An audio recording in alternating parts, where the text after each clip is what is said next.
It is now my privilege to introduce our guest speaker, Gosia Hill. Gosia was born and raised in communist Poland and completed her studies at Flinders University in political science, philosophy and social administration. Her CV includes service with Commonwealth and state governments, NGOs and voluntary contributions to the management of a number of peak bodies, organisations, committees, ministerial advisory groups, projects and local initiatives. In the early 1990s, she established her own business, delivering training and consultancy in small business and enterprise development in Australia and internationally. Gosia was involved in developing appropriate field education experience placements for international students in Australia. Through AusAid and World Bank assignments, Gosia facilitated business development in newly established market economies like India, Sri Lanka, Russia, Poland, Kazakhstan, Ukraine and underdeveloped regions of South Africa. Between 2004 and 2008, Gosia was based in the Australian Embassy in Warsaw as Senior Trade Commissioner to Central and South Eastern Europe. Gosia's positioning paralleled EU enlargement as she represented Australia's trade investment and commercial interests at the highest international levels in Central and South Eastern Europe. Under her leadership, Australia's trade and investment in the region grew by 150%. Gosia Hill is founder and co-director of Hill Pratts Proprietary Limited, trading as Options Australia, PC Care Options and AU-EU Connect, and serves on the Australian Civilian Corps, providing specialist expertise in developing countries following natural disasters or conflict. Gosia served 6 years on the Flinders University Council and the Alumni Association Executive Committee. She is a 2008 Distinguished Alumna Award Laureate, a recipient of Australia's Centenary Medal, and has also received the Silver Cross of Merit from the President of Poland. I invite Gosia to deliver the occasional address to graduands.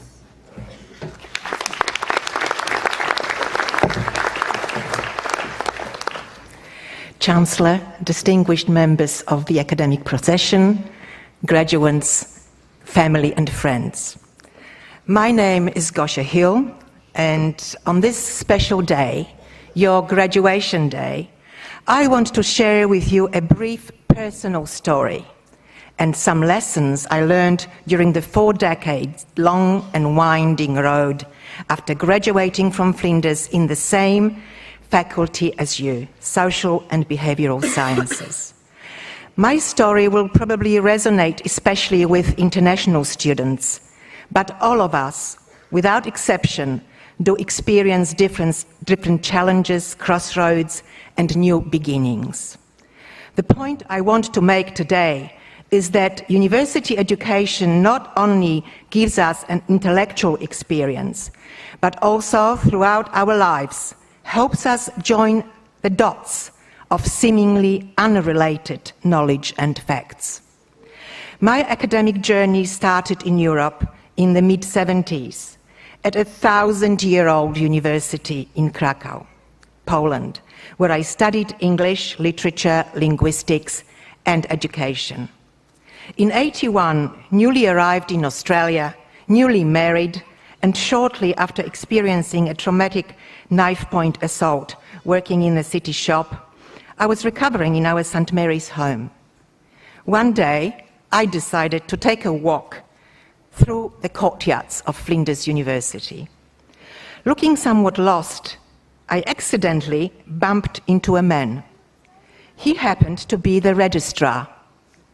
We struck a conversation and he invited me into his office, interviewed me for a couple of hours, and then and there enrolled me in a BA degree in this brand 10-year-old university. I started from scratch and for a period of time studied full-time, worked full-time at the Department of Immigration and later Department of Children's Services. Simultaneously, I had 2 small children, each time returning to work only a few weeks after cesarean sections. Colleagues saw my strength and they had enough confidence to delegate more and more challenging tasks and developed my talents. I was very, very fortunate to have wonderful supervisors and managers, and also some of the academics at Flinders who are here today. There were many occasions when I was thrown into deep waters. Today I don't have time for specific examples, but suffice to say that I often struggled with the local context, abbreviations, colloquial expressions, and cultural nuances. The first couple of decades were a long roller coaster ride, truly an intense and steep learning curve. My English was proficient. I spoke with correct grammar, extensive vocabulary, but of course with an accent, which, as it turned out, became my competitive advantage and a point of difference. Writing reports, policy documents, business cases, executive briefings, ministerial correspondence, occasional speeches was something I became very good at.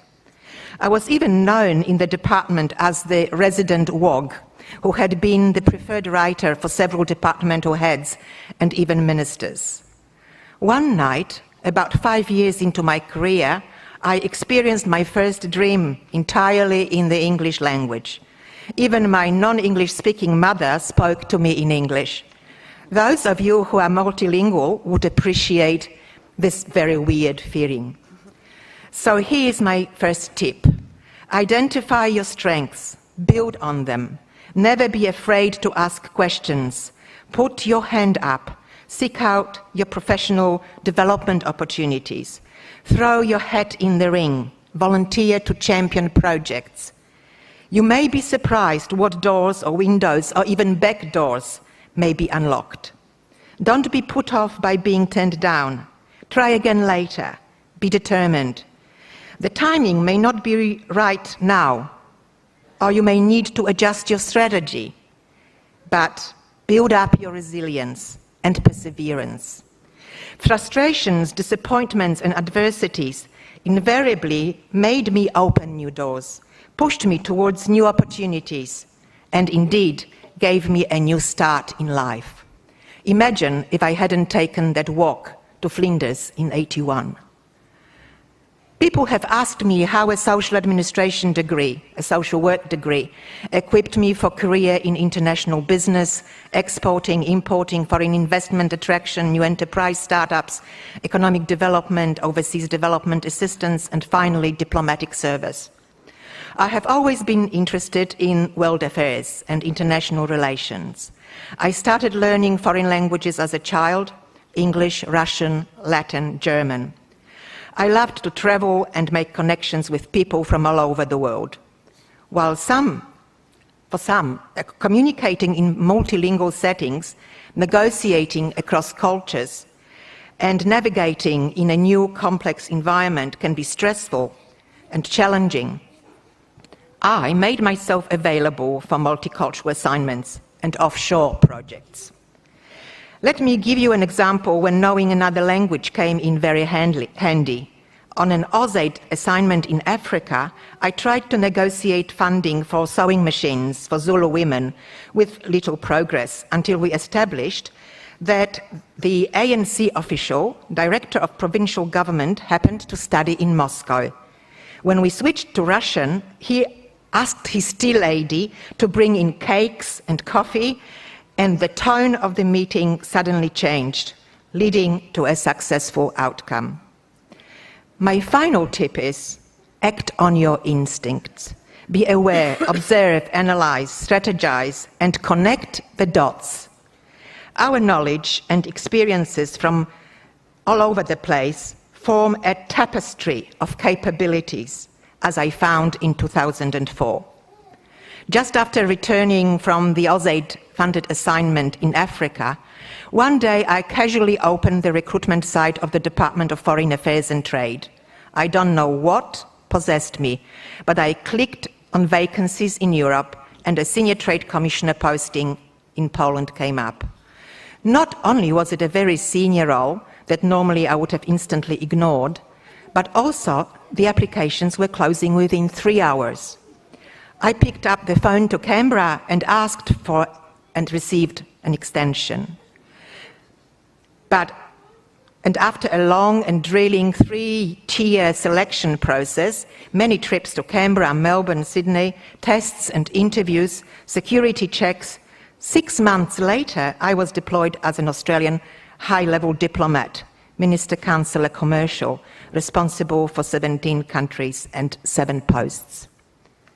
In closing, I would like to emphasize the importance of staying tuned in to the voice inside, tapping into our priceless intuition, have a sense of timing and good judgment. Albert Einstein put intuition above all mental faculties.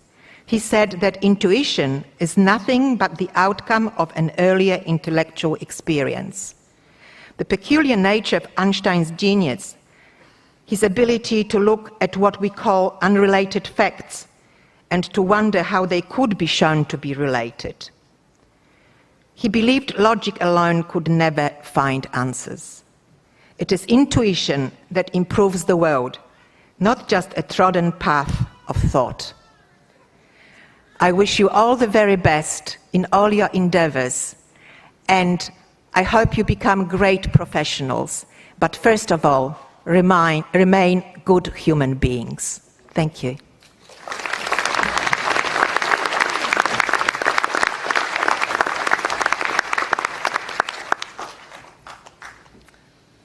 Thank you, Ms. Hill, for those intuitive and inspiring words and that message of strength, determination and resilience.